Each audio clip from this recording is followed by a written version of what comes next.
नमस्कार विद्यार्थी मित्रांनो, आज घेऊन आलेलो आहे तुमच्यासाठी एक कविता 2 दिवस इयत्ता 10वी स्टेट बोर्ड आणि CBSE साठी। या कवितेचे कवी आहेत नारायण सुर्वे। अत्यंत गरिबीत जीवन जगलेला हा माणूस, साधा भोळा माणूस, कामगारांचं आयुष्य जगणारा हा माणूस आणि कवी मनाचा असा हा कवी नारायण सुर्वे यांची ही कविता आहे 2 दिवस। आपण असं म्हणतो की आयुष्याचे 4 दिवस असतात, त्यातले 2 दिवस म्हणजे अर्ध आयुष्य। त्या आयुष्यामध्ये जगताना अनेक प्रकारच्या अडचणी आल्या, अनेक प्रकारची गरिबीतून जीवन त्यांना जगावं लागलं आणि त्या जीवन जगत असताना त्यांना अत्यंत करुण असं त्यांचं आयुष्य होतं। त्यांनी ते या कवितेमधून मांडण्याचा प्रयत्न केलेला आहे। केवळ ही कविता त्यांच्यासाठीच लागू होत नाही, तर ही कविता सर्वसामान्य गरिबीत जीवन कष्टकरी जीवन जगणारे जे लोक आहेत त्यांच्यासाठी ही कविता लागू होते। ते म्हणतात, 2 दिवस वाट पाहण्यात गेले, 2 दुःखात गेले। 2 दिवस वाट पाहण्यात गेले, 2 दुःखात गेले। हिशोब करतो आहे किती राहिले डोळीवर उन्हाळे। हिशोब करतो आहे किती राहिले डोळीवर उन्हाळे। म्हणजे ते म्हणतात की 2 दिवस वाट पाहण्यात गेले, सुखाची दुःखाची। सुखाची वाट पाहण्यात 2 दिवस गेले, 2 दुःखात गेले आणि हिशोब करतो आहे किती राहिले डोळीवर उन्हाळे। जगण्याचे किती दिवस राहिले आहेत याचा हिशोब ते करत आहेत, कारण त्यांचं आयुष्य हे पूर्णपणे दुःखातच गेलेलं आहे आणि ते आता विचार करतायत की किती दिवस जगायचं। म्हणून ते म्हणतात, हिशोब करतो आहे किती राहिले डोळीवर उन्हाळे। उन्हाळे उन्हाळे म्हणजे जगण्याचे दिवस। आता उन्हाळा म्हटल्यानंतर दुःखही येतं या ठिकाणी, परंतु ते म्हणतात किती राहिले डोळीवर उन्हाळे। पुढच्या ओळीमध्ये ते म्हणतात, शेकडो वेळा चंद्र आला रात्र, शेकडो वेळा चंद्र आला तारे फुलले रात्र धुंद झाली। शेकडो वेळा चंद्र आला तारे फुलले रात्र धुंद झाली। भाकरीचा चंद्र शोधण्यात जिंदगी बर्बाद झाली, जिंदगी बर्बाद झाली। शेकडो वेळा चंद्रासारखे आयुष्य म्हणजे आनंदी जग त्यांना जगायला मिळालं। ते म्हणतात, चंद्रासारखे प्रकाशाचे दिवस मी माझ्या आयुष्यामध्ये बघितले, चांगले दिवस बघितले, तारे फुलले म्हणजे त्या ठिकाणी आनंद आला जगण्यामध्ये। रात्रधुंद झाली म्हणजे सर्व आयुष्य हे काही दिवस चांगलं गेलं। परंतु भाकरीचा चंद्र, गोल चंद्र, या ठिकाणी भाकरीचा चंद्र या ठिकाणी खूप महत्त्वाचा शब्द वापरला आहे। चंद्र हे सौंदर्याचं प्रतीक आहे, चंद्र हा प्रत्येकाला आवडतो, परंतु भूक ही कायम आहे। तुम्ही विचार करा, कितीही आनंद जगण्यामध्ये घेत असताना आपल्याला भूक लागल्यावर आपण भाकर खातो, जेवण करतो, परंतु या ठिकाणी कवीनं अत्यंत महत्त्वाची या ठिकाणी उपमा योजलेली आहे, भाकरीचा चंद्र। गरिबीत आयुष्य जगणारा हा कवी आहे आणि त्यांना भाकरीचा चंद्र शोधण्यात जिंदगी बर्बाद झाली। याचा अर्थ असा आहे की कवीचं आयुष्य, सगळं आयुष्य हे भाकरी म्हणजे कमवण्यामध्येच, म्हणजे भाकरीसाठीच, पोटासाठीच त्यांचं संपूर्ण आयुष्य गेलेलं आहे आणि त्या भाकरीचा चंद्र शोधण्यात त्यांची जिंदगी बर्बाद झालेली आहे।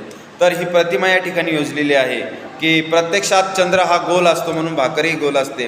ही सिमिलॅरिटी दाखवायचा प्रयत्न केलेला आहे। चंद्र हा आनंद देणारा, सुख देणारा असा एक उपग्रह आहे, परंतु भाकर मिळवण्यासाठी काय हाल अपेष्टा सहन कराव्या लागतात हे कष्ट करायलाच माहीत।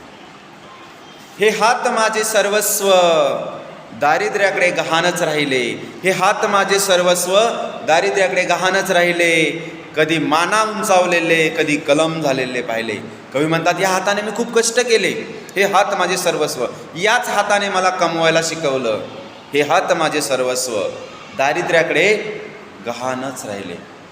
तर या ठिकाणी कवीला असं म्हणायचं आहे की या हाताचं मोल, हे हात त्यांच्यासाठी सर्वस्व होते, परंतु ते हात त्यांनी दारिद्र्याकडे तारण ठेवलेले आहे, कर्जानं ठेवलेले आहेत।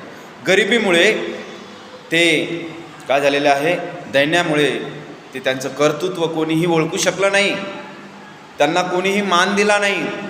कधी कधी ते म्हणतात की मला आभाळ कवेत घेण्यासाठी अभिमानाने माझे हात उभे होते, कधी माझ्या हातून अभिमानाने मान उंचावेल असे कर्तृत्व घडले, काम घडलं, पण दारिद्र्यामुळे, गरिबीमुळे माझे हात जायबंदी झाले, काहीच फायदा नाही आहे।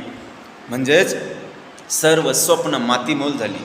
कवीनं जे जे स्वप्न बघितलं होतं ते सर्व स्वप्न त्या ठिकाणी क्षणभंगूर ठरली, कारण गरिबी हे त्याचं मुख्य कारण होतं. म्हणून ते म्हणतात, हे हात माझे सर्वस्व दारिद्र्याकडे गहाणच राहिले, कधी माना उंचावलेले कधी कलम झालेले पाहिले.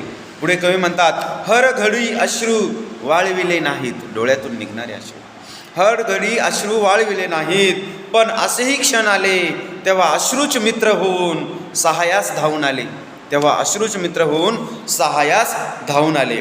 तर या ठिकाणी आयुष्यामध्ये कष्ट सहन करताना, कष्ट करत असताना डोळ्यात अश्रू आलं, अरे आपण किती काम करतोय, किती राबतोय, परंतु या कष्टाला कोणत्याही प्रकारचं त्या ठिकाणी सार्थक होत नाही आहे. म्हणून ते म्हणतात, त्या ठिकाणी डोळ्यातून पाणी आलं, ते दर वेळेला त्यांनी ते डोळे कोरडे केले नाही.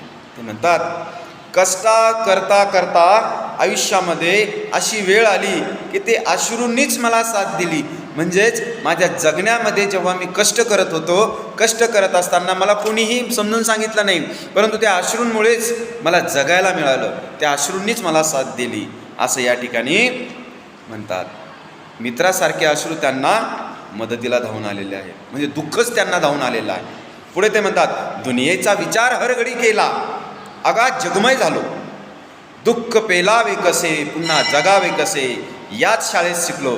जगत असताना सगळ्या जगाचा पूर्ण विचार केला, जगाचा जगमय झालो, जगाला संपूर्ण दिलं, संपूर्ण समाजसेवा केली, परंतु दुःख किती झेलावं याला पण मर्यादा असतात, आणि पुन्हा जगावं कसं याला पण मर्यादा असतात. हे सगळं चांगलं वाईट कोणी नाकारलं, कोणी स्वीकारलं, याच दुनियेच्या शाळेमध्ये मी शिकलो. पुढे ते म्हणतात, झोत भट्टीत शेकावे पोलाद तसे, आयुष्य छान शेकले, 2 दिवस वाट पाहण्यात गेले, 2 दुःखात गेले. झोतभट्टीमध्ये जी फायर असतं, त्या आग, त्यामध्ये लोखंड पोलाद शेकलं जातं आणि त्याचं पाणी केलं जातं, तेव्हा ते शुद्ध होतं. त्याचप्रमाणे कवीचं आयुष्य हे झोतभट्टीसारखं या समाजाने मध्ये भाजून निघालेलं आहे, कष्टाने भाजून निघालेलं आहे. आणि ते म्हणतात की आयुष्य छान शिकलं. ते म्हणतात, शेवटी असं करता करता 2 दिवस वाट पाहण्यात गेले, 2 दुःखात गेले. असा हा हळव्या मनाचा कवी नारायण सुर्वे यांची ही कविता अत्यंत महत्त्वाची आहे. सर्वांनी जाणीवपूर्वक या कवितेचा अभ्यास करावा. धन्यवाद.